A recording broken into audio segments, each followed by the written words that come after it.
mostly good evening, I see. And we are delighted to have our guest today, Jonathan Heawood, who is the Executive Director of the Public Interest News Foundation of the UK. They are based in London, but they support public interest journalism mostly, but mostly small and medium press publishers and local press publishers that are mostly need in this period to receive some extra help to survive these difficult times. Jonathan is a journalist, but he's also been consulting also governments, together with writing for many of the most important newspapers that we have here in the UK. So he really knows inside, from the inside and from the outside, how the market and this industry works, and what are the problems that are affecting in this moment this industry. So without further ado, Jonathan, thank you very much for accepting our invitation. The floor is yours.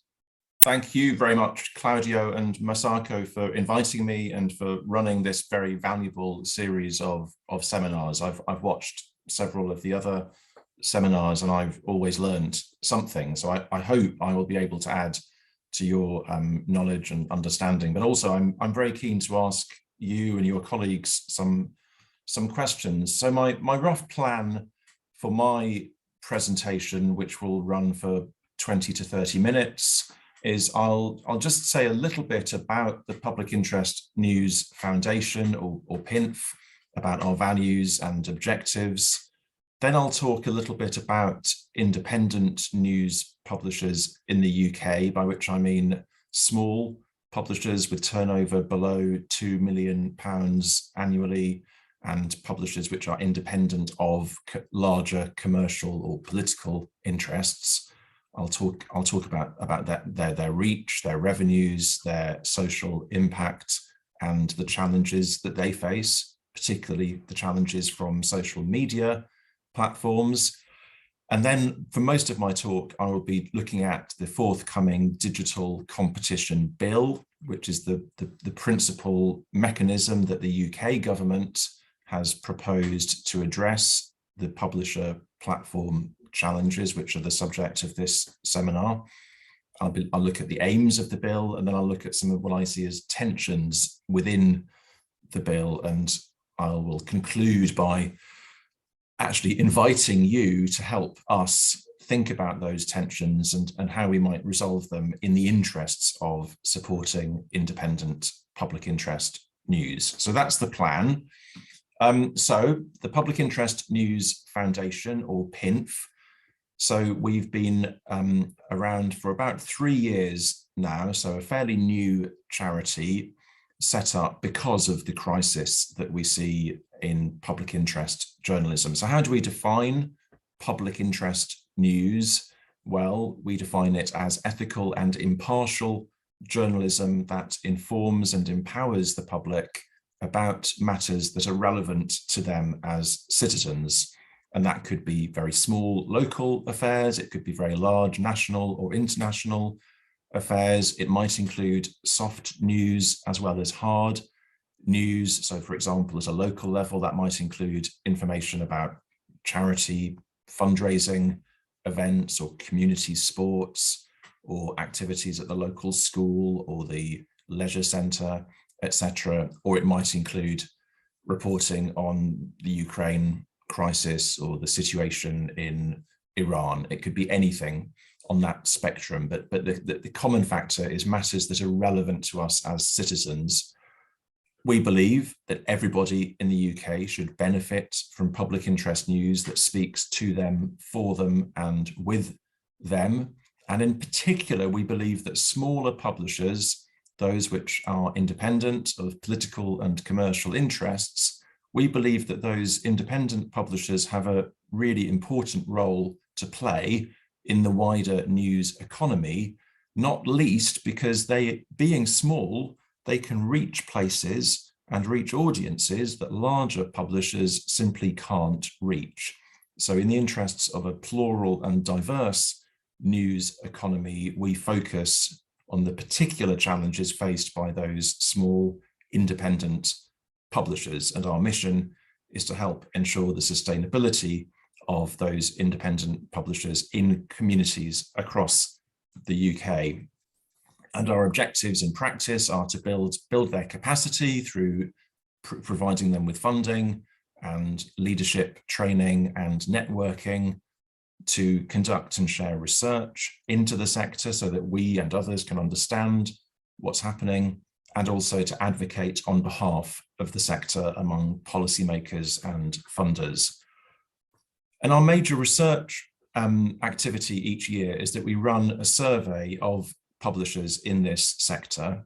We think there may be between 200 and 400 publishers in the UK in total, which meet our definition of independent publishing. But in practice, it's a voluntary survey. So we try to encourage as many publishers as possible to respond to the survey.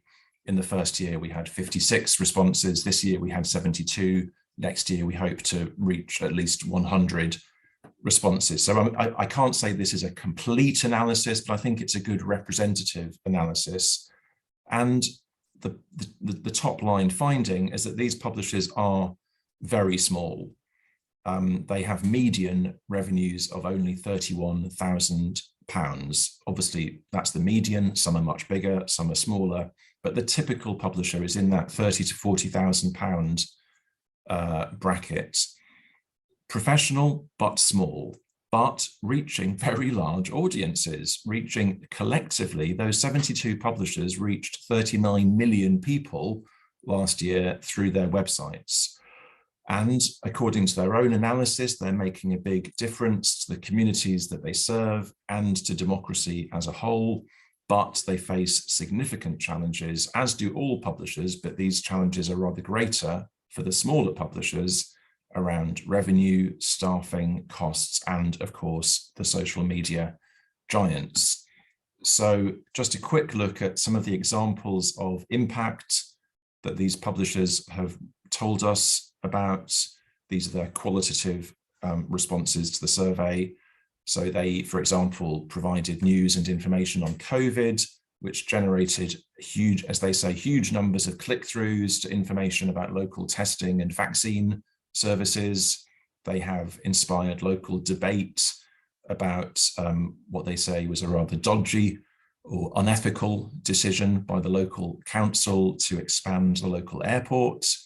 They forced the publication of a plan to sell £200 million of publicly owned assets to the private sector, or, for example, encouraged social action initiatives from churches and charities to tackle other problems arising from the pandemic. So these are just a few examples of the kind of social impact. The point is, these are small but professional organizations which are publishing demonstrably public interest news. And when we asked them about the challenges that they face, a key theme was the dominance and the unavoidability of the social media platforms. Whether they like social media platforms or not, they find them inescapable. They are just a part of their lives, and they have to operate. They have to create content which will be optimized for social media. And publishers in the UK feel that the platforms, and in our case, the government, favor the big media, the large legacy corporate media. And one publisher said that their challenge was operating in a world designed for doom scrolling. In other words, what we do when we keep reading social media on our phone, and not getting sucked into simply producing content for these US social media giants. So that's a flavor of the independent news sector and the challenges that they face. So let's turn now to the Digital Competition Bill. And I know that you've talked a bit about this bill already. As you know, part of the purpose of the bill is to emulate the Australian News Media Bargaining Code. So to that extent, we are talking about a code that will govern the publisher-platform relationship. But this bill is actually much more far-reaching than the Australian code. It is, in the government's words, a holistic new pro-competition regime for digital markets in their entirety. So the publisher-platform relationship is only one small part of this much bigger set of proposals. And the new regulator, the Digital Markets Unit, or DMU, will regulate digital intermediaries with strategic market status, or SMS, in the UK. Now, we don't know which companies will be designated as SMS companies, but we can assume very strongly that Google and Facebook, or Meta and Alphabet, will be top of the list. And the only question is how many other intermediaries are also given that status.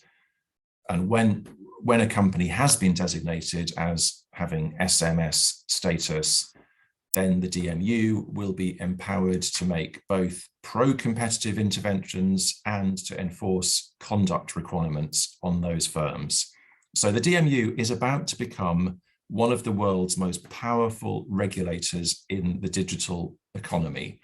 Now, we could talk for days about all of the aspects of that, but of course our focus here is on the publisher platform dimension. And just a quick note on the timing, and this is very hot news. This is part of the Chancellor's autumn statement, which was made yesterday in Parliament. The Chancellor confirmed that the government will bring forward the digital competition, well, to give it its full title, the Digital Markets Competition and Consumer Bill, in the third parliamentary session, which means the current parliamentary session, which runs until the 26th of May next year. So essentially, we will get this legislation within the next 6 months. So this is very, very topical right now in the UK.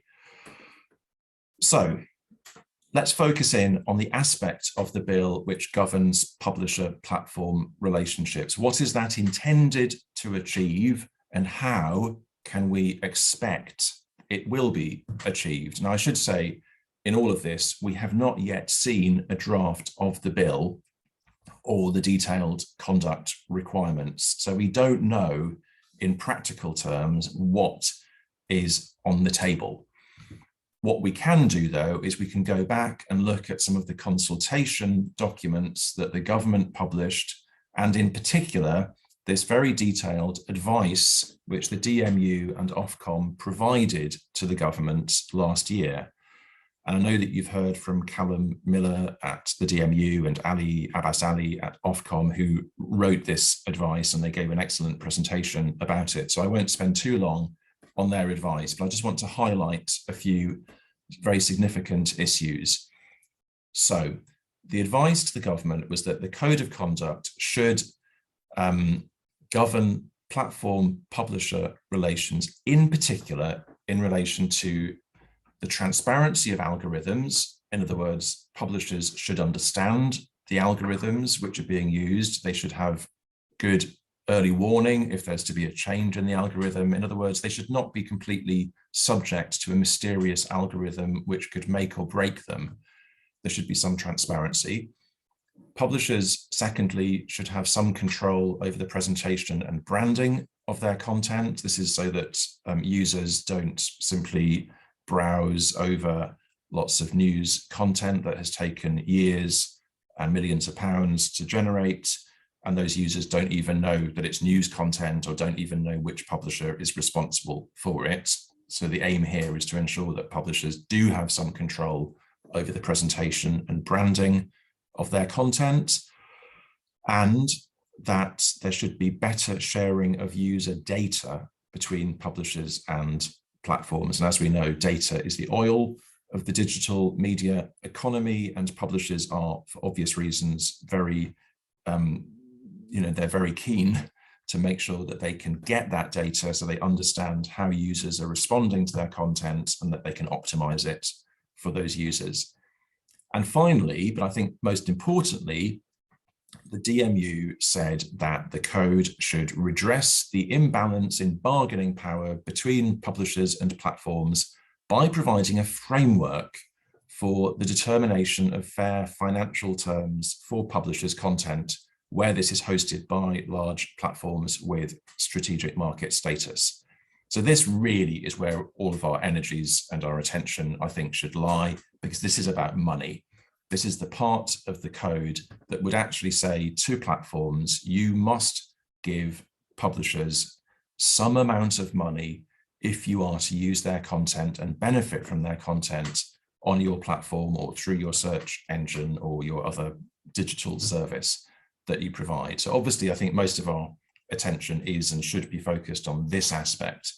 I just want to note that at this point in their advice, the DMU were asking the government to provide a framework, in other words, a kind of a clear regulatory framework for determining what is a fair recompense, how much money, or how should we calculate how much money a publisher should get from a platform if that platform benefits from that publisher's content. So that was the DMU's advice to government, and the government responded fairly positively to that advice. So they confirmed that they intend to give publishers transparency over the algorithms, more control over the presentation and branding of their content, and access to the data that is required to ensure a competitive advertising market. So those three aspects, it's a big yes from the government. But the fourth aspect, I think, is where it gets a little bit more complicated, and I want to spend a bit of time trying to tease out the tension in this aspect. So you remember that the DMU were calling on the government to introduce a framework that would help us to determine whether or not platforms are paying publishers the right amount of money. But the government actually don't propose to go down that route. They talk instead about binding final offer arbitration. So this is the Australian model. This is the model where a publisher and a platform get together.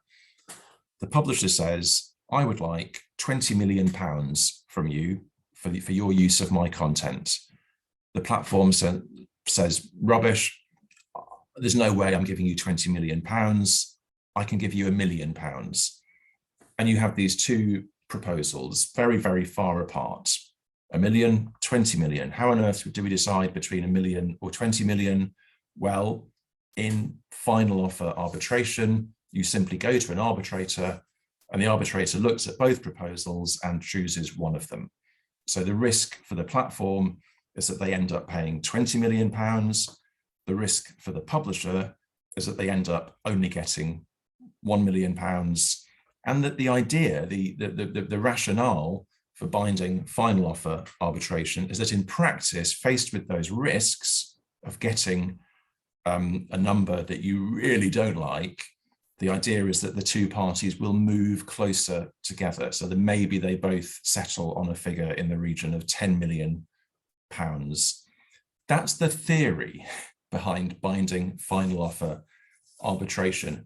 I have some concerns, which I'll discuss, but I'm also very interested to hear any thoughts that you have on this. But the point is, it seems to me different from what the DMU are looking for. So to go back now to the advice that the DMU gave government, they were talking about a much more interventionist regulator that wouldn't just lean back and wait for the publishers and the platforms to come forward with crazy numbers and then pick one of them. What the DMU are talking about is a framework, again, a framework for assessing whether these deals, these agreements between the platforms and the publishers are compliant with the code, and in particular, whether they are fair and reasonable. And the DMU say that guidance should set out this framework that could be used to assess whether the terms are compliant with the code. Now, that seems to me very different. Either you have final offer arbitration, one party says 1 million, one party says 20 million, and the arbitrator picks 1 million or 20 million, with no guarantee that either of those numbers is fair or reasonable. They're just numbers.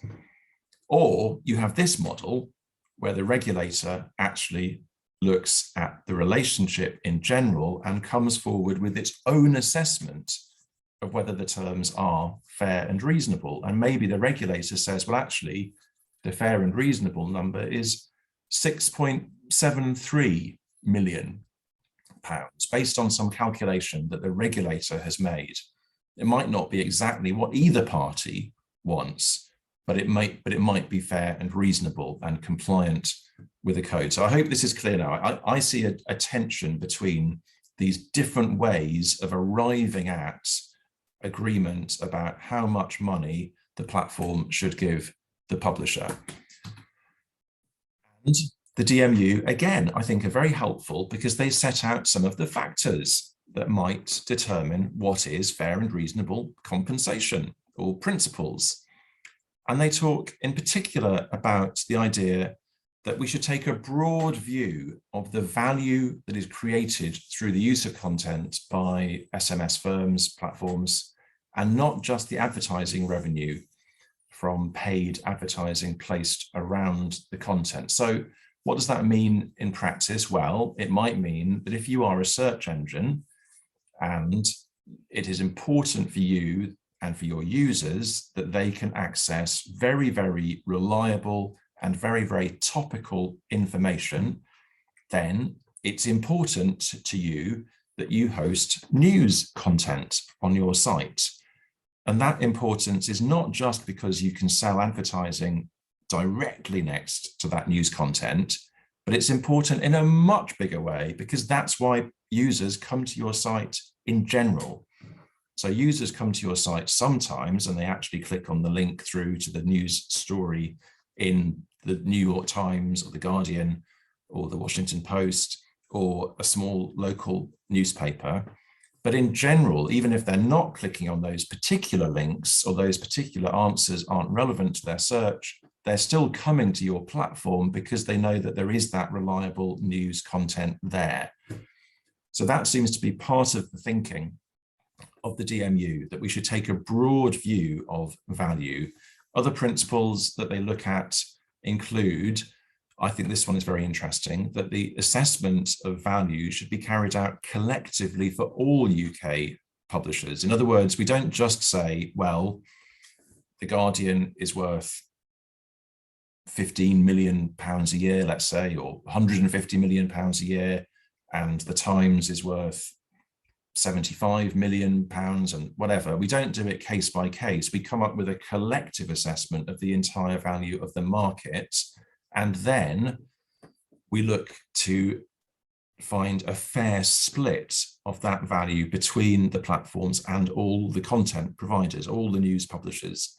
So we need to then work out what's a fair and reasonable allocation of that collective value to the individual publishers. And finally, they say that that compensation should not unduly discriminate between content providers.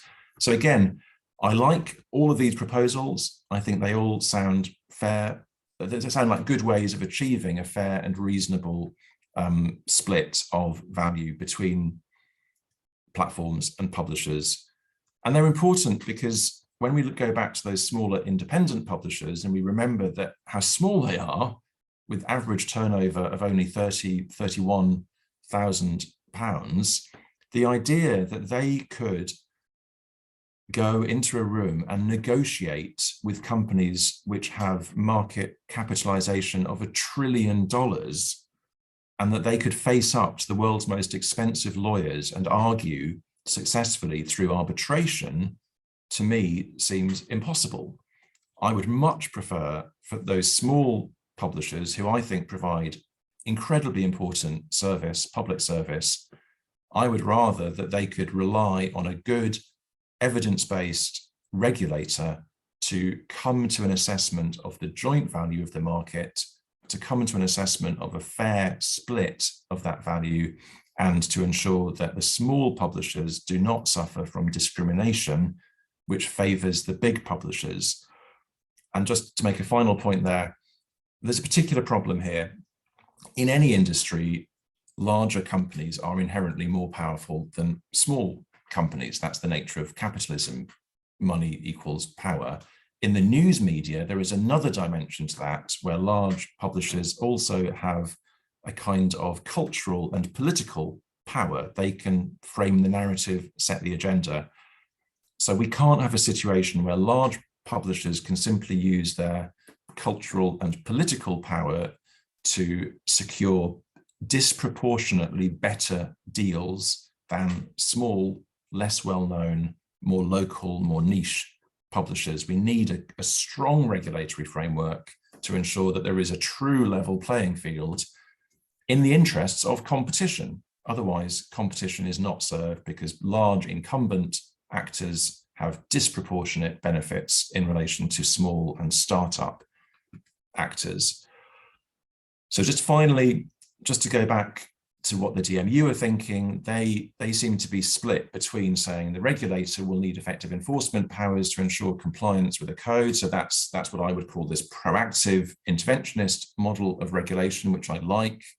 But they also suggest that maybe in some cases, final offer binding arbitration is the right approach. And I guess I'd have to agree, maybe there are some cases where it is the right approach, but I think not in many cases, and particularly not for smaller publishers.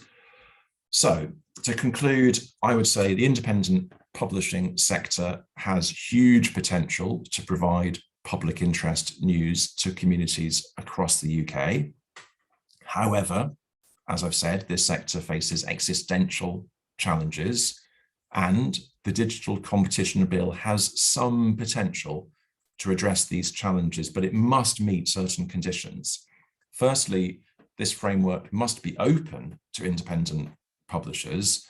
In Australia, the News Media Bargaining Code is only open to publishers with turnover above 150,000 Australian dollars, which is roughly equivalent to 85,000 pounds sterling.